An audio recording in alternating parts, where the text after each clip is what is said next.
Presenting an unusual story of love and mystery on Front Page Detective.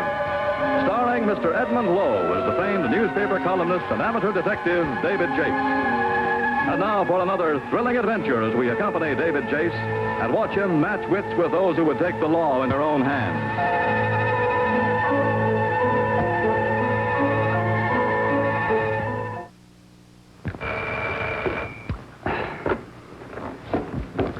Charlie, I told you I'd have the column down there before 6. Now stop phoning me about it, will you?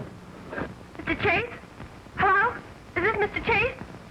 Yeah, that's right. Who's this? Mr. Chase, don't you dare print that picture, don't you dare. Wait a minute. What is this? What's it all about? That picture of Lydia Campbell, you got no right to use it. Who is this? Will you stop jabbering and try to make some sense? Never mind about me. Just don't you print it. Something terrible is liable to happen. Hello. Hello.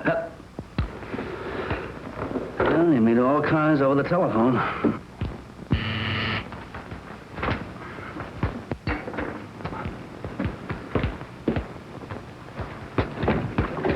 Hi, Chase. How's the boy? As if you cared. That's what I like, a warm welcome, a hearty welcome. Just on my way out, Herman. That's all right. I don't mind.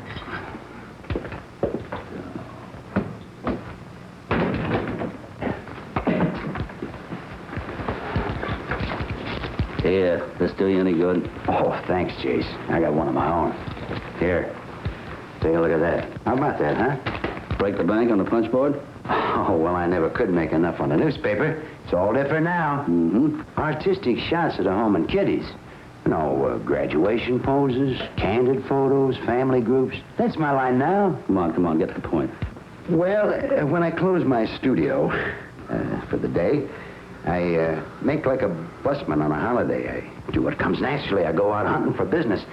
So last Sunday night, I'm at a roadhouse. Oh, you got a picture. That's it, huh? Well, there's a couple kind of cozy behind a potted palm, dancing on a dime. You know what I mean?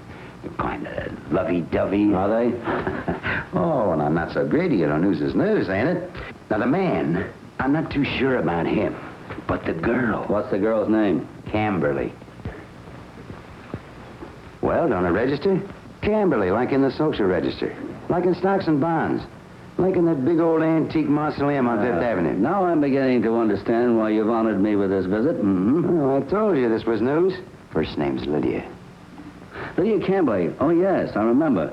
I ran an item in my column when her husband died. She's going to marry her brother-in-law, John Camberly. Only he's not the guy behind the potted palm. So I says to myself, I thought he ran away at my old friend Chase. Why, he'd pay a hand. I ought to bash your brains out, but you haven't got any. Well, what's the matter? Do you think I'd use anything deliberately to hurt people? And I'm not going to let you hurt them either.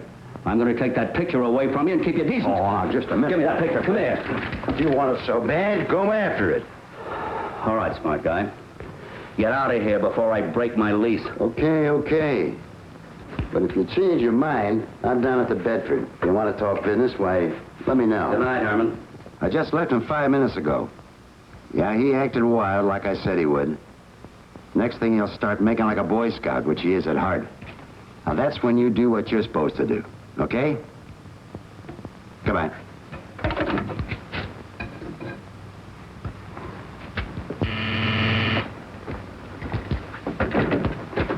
I brought you cigarettes, Mr. Chase. Oh, thanks, Harvey.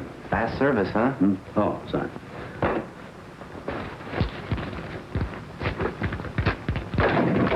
How would you like to earn the other half of this one? Hey, that's destroying government property. I'll patch it for you as soon as you patch up a photograph. What photograph? Here. Look, the pieces blow out that window. They must be around the third-floor terrace there. Well, for $5 I'll try. Good. Meanwhile, I have to go and see about that frame that fits that picture.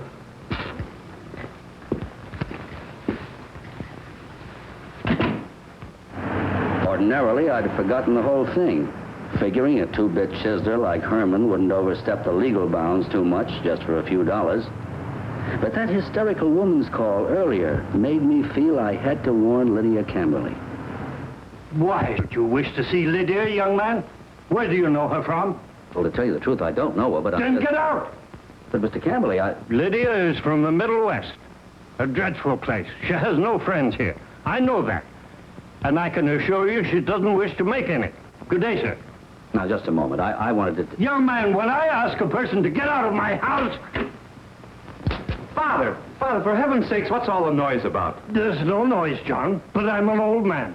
Will you please persuade this person to go? Hello there. I didn't make much of an impression, did I? Oh, don't mind the old boy. Who are you? My name is David Chase. The newspaper man. Yeah, that's right. There's a story going around that you're going to marry a girl by the name of Lydia. We're going to be married in a couple of weeks. What about it? How does your family feel about it? Is this an interview? Would you rather it wasn't? Oh, there's been enough printed on the matter. You see, my father is rather outspoken in his opposition. I see. Do you mind if I ask why? Well, Lydia happens to be my younger brother Tony's, well, his widow. Mm-hmm. Does your father approve of her for Tony? Where is everybody? What's holding you up, John? We're breaking up in there in an hour or two. This is David Chase, my cousin Melvin. All right, now you get on into the meeting there. They're voting on that new stock issue. Chase, huh? It's a pleasure, it's a pleasure. Thank you, Mr. Campbell. Thank you. I'm sorry. Now, I wish I had time to talk, but you know how it is. Cigar? No, thanks. John isn't any good at picking horses either. Now, listen. Don't print anything at all, and you'll be taken care of. Maybe we better talk. No need to. Tell you the Lydia business in one word. What's the word? Cheap. Whole thing will blow over in a few days. Cheap girl, that's all. Then you can afford to buy her off, huh? Now, look, Chase, give me a ring at my office in a couple of days. I'll give you the whole story then. No need of either one of us wasting our time now, huh? It happens in the best of families, I guess. Look me up anytime, Chase. Jeffrey.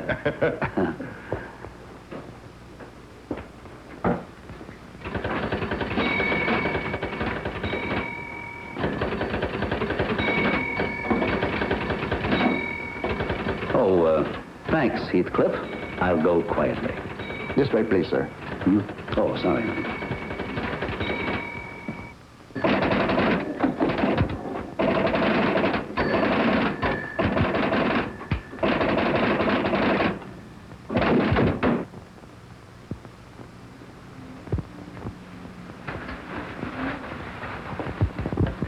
Who are you?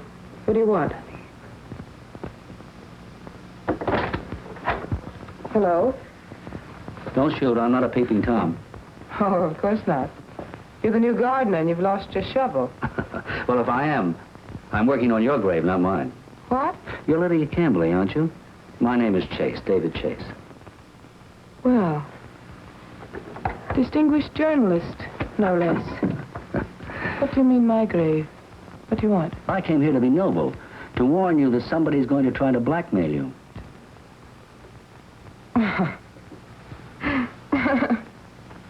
Well, I've done my good deed for the day, I'm sorry.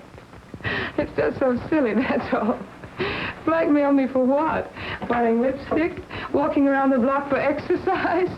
Well, on last Sunday out at a certain roadhouse, I'm afraid that you'll have to admit you must have been a little indiscreet. Not that I blame you. Living in this mausoleum must be pretty dull. Little fling now and then. No, don't go, Mr. Chase. I'm sorry. You came to warn me, and I appreciate it. A sheltered lady in her ivory tower. But do you know, I was never in this mausoleum, as you call it, until 1 month ago. You're Tony Campbell's widow, aren't you?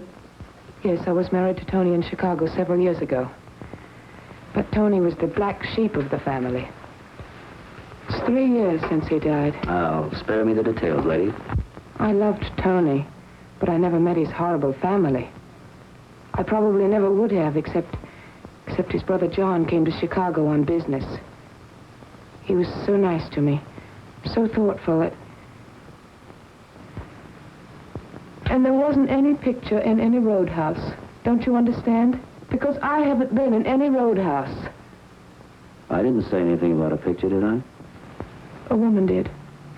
On the telephone this afternoon. A woman. Small world department. Mm-hmm. Do you mean she called you too?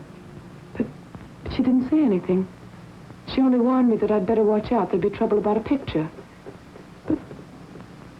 there isn't any picture. I don't know what it's all about. Mm-hmm. Tell me more about Tony and the rest of his family. Tony was pretty hopeless, I guess. He drank. He died that way. He wasn't half the man John is. Only now when I'm trying to salvage part of my life with a wonderful man, no one seems to approve. His father, cousin Melvin, the family lawyers.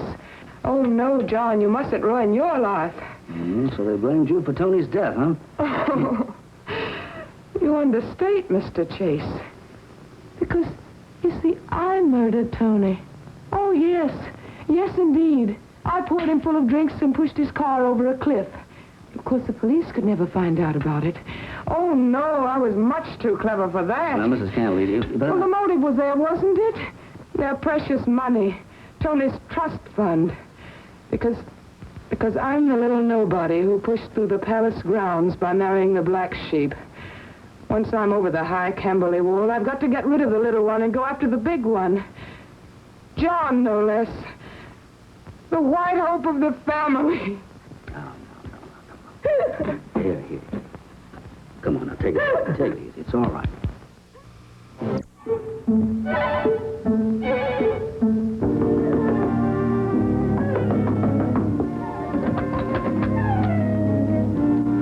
Anybody home? Well, this is a great place. Don't lock that door. You don't even pay that light bill. I'm scared. Of Herman? He's about as dangerous as a mouse. How do we know he doesn't work for somebody else, a gangster? Ouch! Mr. Chase!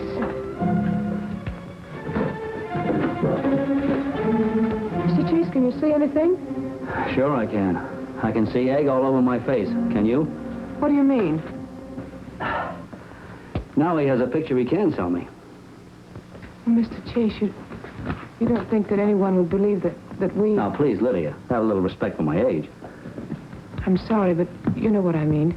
You're David Chase. You're prominent, famous. You mean infamous, like every eligible bachelor. Well, we may as well go while we have a bit of our reputations left. But what are we going to do? Wait. Wait till our friend puts the frame on our picture. Come on, honey.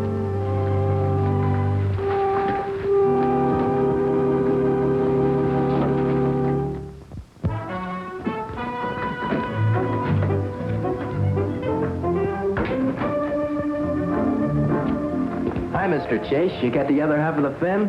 Good boy, Harvey. Let me see. Are you sure those are the pieces you found? Sure, I'm sure. Took me an hour to find it, too. That lower left corner piece was the big problem. See, it floated into Rosemary Stebbins' bedroom window, and she started screaming when I came in after it. What a sucker. There wasn't any picture in the first place. David Chase, alias Sir Galahad. Hey, it's gonna cost you 10. I'll put those pieces together myself. Here you are. Good night, boy.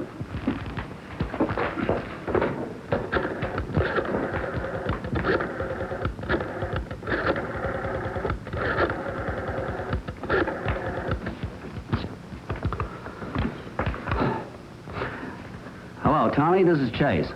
I want you to get me the full name and address of a photographer that used to work on our paper. Yeah, we all called him Herman. That's right, Novak. He has a small photographic business somewhere. Now, keep digging till you find his address. No, I don't want to hire him again. I just want to murder him. Sorry, must be the wrong number.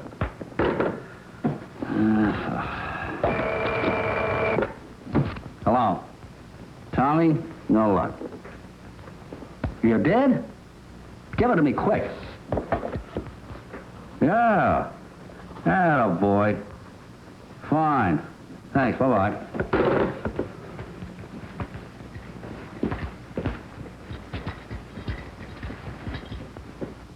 The Golden...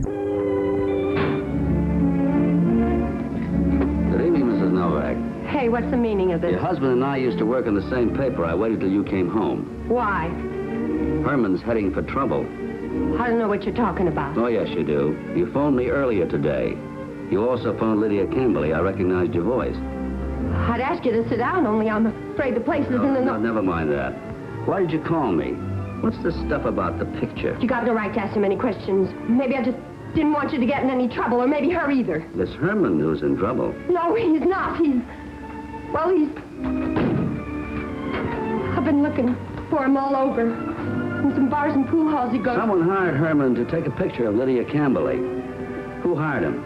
I don't know, Mr. Chase. I don't know anything. Herman talked big about some picture and making some money, and I thought it was something you were going to print, and if I warned everybody, and if you didn't print it... I understand. You're just a little bit mixed up, that's all. He phoned me where I worked, and he said he just developed a picture, and he was drinking, and he said he was going to get some money, and we were going to be rich. Only I'm afraid. I don't want to be rich. I'm afraid. Now, take it easy. Take it easy. Where does he develop his pictures? In the kitchen sink. He uses a closet in there for his dark room. That's the kitchen room? Yes.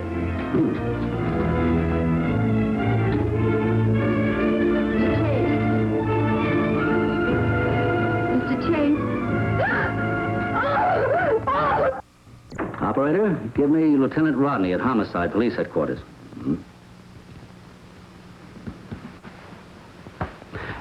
Hello, this is David Chase speaking. Tell Lieutenant Rodney that I'm over at J.B. Camberley's place and tell him to get over here as quick as he can. What are you doing? Never mind, he'll understand. Take it easy, Lydia. The rest of them called you plenty of names, didn't they? But I told you John was a man. I told you he'd stand up for me. You know, I didn't understand what this was all about until I just proved it to myself in there.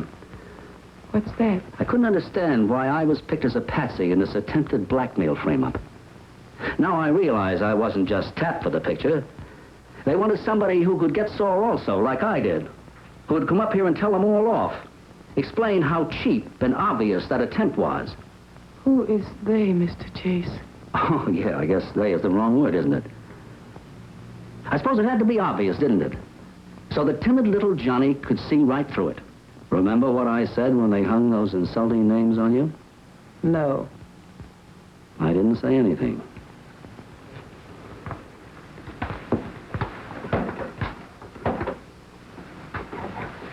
What if it were true? What of it? I'll tell you, Lydia. Herman was killed because whoever hired him decided that he wasn't the right man to confide in. He blabbed to his wife. I didn't even know he was dead. No?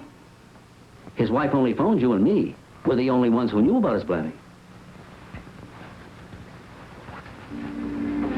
And besides, Herman died of a gunshot wound. What of it? Who else besides yourself benefits from all this? Everything's going according to plan. And who wins? You. The little girl I was sorry for. Stop talking. Oh, come off it. The Camberley tribe is a closed clan. They've been holding conferences here for the last 3 days and nights. Not one of them left those meetings except for meals. And the time Melvin came in looking for you. Now, where's your alibi? Please, stop it. We drove down to the Bedford Arms together. You did all the driving and you didn't get lost. But according to the telephone book, there are 10 Bedfords. Uptown, downtown, the Bedford Annex. Now, just how did you know which one Herman was waiting in? Unless all this was prearranged. You think I'm afraid to shoot, don't you, Mr. Chase? I don't think you're afraid of anything. Any girl who could put on an act like you. And such a new approach. Calling yourself names. I'm calling you names. Boy Scout. There's a door to the garden. Go on. Get out. Tell me something. Did you really kill that first husband of yours, too? Not that it makes any difference. Go on, hurry up. Get out.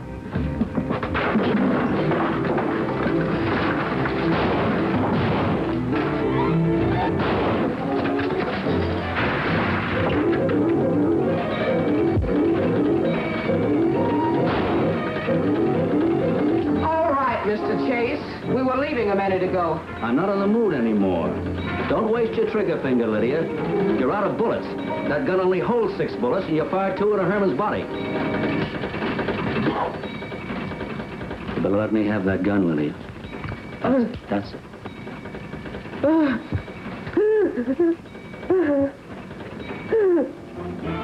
Guess you might have been pretty nice yourself once. And I might have gone on playing the role of Galahad.